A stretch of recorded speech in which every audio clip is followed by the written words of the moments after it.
K'olyezuula, the day you'll discover yourself, k'olyetegeera, the day you'll understand yourself, ky'onaayita what you will call, kijja kujja it gy'oli. will come unto you. Abasajja b'olaba ab'amaanyi b'osoma mu Bayibuli Every mighty man that you read of in the Bible, tebaali b'amaanyi nga they were tebenneezuula, not mighty before they had discovered themselves. baali b'amaanyi nga beetegedde. They become mighty after understanding themselves. Yoswa yali muntu nga ggwe, Joshua was a human being like you, naye ye muntu yekka eyategeera but he's the only person who understood nti alina amaanyi agasobola okusitoopinga enjuba, that he has the power that could stop essaawa the zonna sun. ne ziyimirira n'obutikitiki ne buyimirira, Then all the time stopped and even the second stopped. n'olunaku ne luyimirira, And the day stopped moving. okuggyako ng'amaliriza ky'akola, Not until he was done with what he kubanga yali wanted. yeezudde.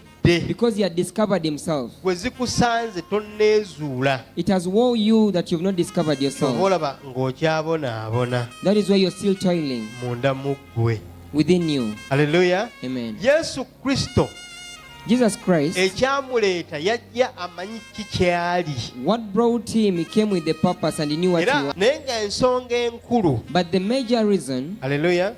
Tuli mu Luka 12 we are in Luke chapter ana 12. mu 9. Luke chapter 12 verse 49. Yajja aveemu omuliro ogwaka He came so that he could come out, fire could come out of him, asobole okuteekawo omuliro, that he could set fire. ogwo omuliro ogwali munda mu That ye, fire that was within him, ye Yesu gwe yajja nagwo, that is the one that Jesus came with, ng'akimanyi nti gwe muliro ogugenda okukola enjawulo ku nsi kuno. knowing that it was the fire that was going to make a difference in this Munda mu world. Yesu Kristo mwalimu ekikoomi ky'omuliro. Within Jesus Christ there were flames of fire. Kyova olabanga ne bamisaaki bwe baabateeka mu muliro, That's why even Meshach and Abednego were put in fire. mwalimu omusajja owookuna, There was a fourth man, ate nga baali bataddemu basatu. yet there were three. Kati Yesu Kristo muliro ogwaka. So Jesus Christ is the lighting fire. Kati omuliro ogwo So that fire, naawe ogulina, you also have it. naye ekyenjawulo ky'olina ne Yesu Kristo But the peculiar thing you have with Jesus Christ, gwe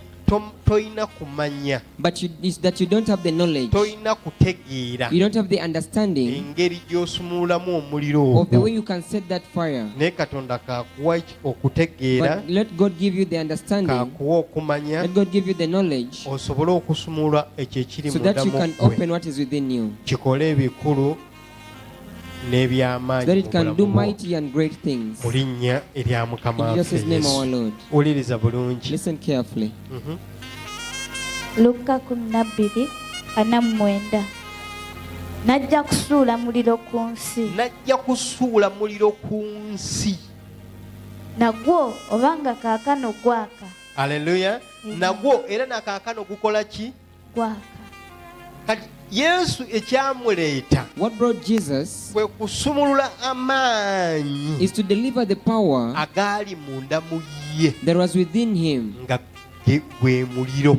and it is the fire.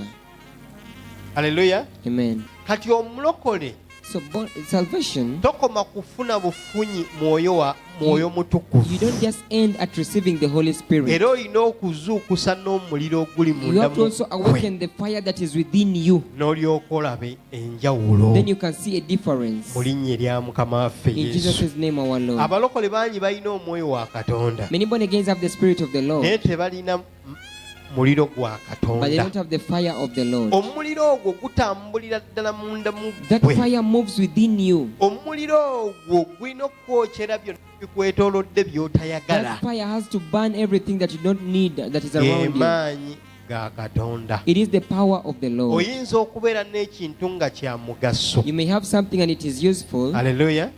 Ne kitakuyamba. but then it does not value you. Omuliro ogwo gwa mugaso era guli munda mu ggwe. That fire is essential and it is within you. Era omuliro ogwo Sitaani gwakwagalako. That is the fire that the devil wants from you. Era naawe olwanyisa sitaani oyo n'omuliro gw'olina. And due to you fighting against the devil with that fire that you have. Hallelujah. Amen. Ne oligukoleeza ddi ogugwo ne gwaka. But when will you light it so that it can light up? Omuliro ogwo otaligukozesa The time you will not use that fire, ogenda kubonaabona era ogenda kusigala ng'obonaabona. you will suffer and you'll keep toiling. Si nsonga ebyawandiikibwa omanyi bimeka, It doesn't matter how many scriptures you know. si nsonga walokoka mu mwaka It ki, doesn't matter what year you got saved. bw'otalimanya kukozesa muliro If you ogwo never ogukulimu. understand how to use the fire in you. Haleluya. Amen. Ebyokusumulwa byerabire. Forget about deliverance. Wabula omuliro ogwo mu kifo ky'okwokera by'otayagala, There is that fire, instead of burning what you don't want, gugenda kusigala nga gwokya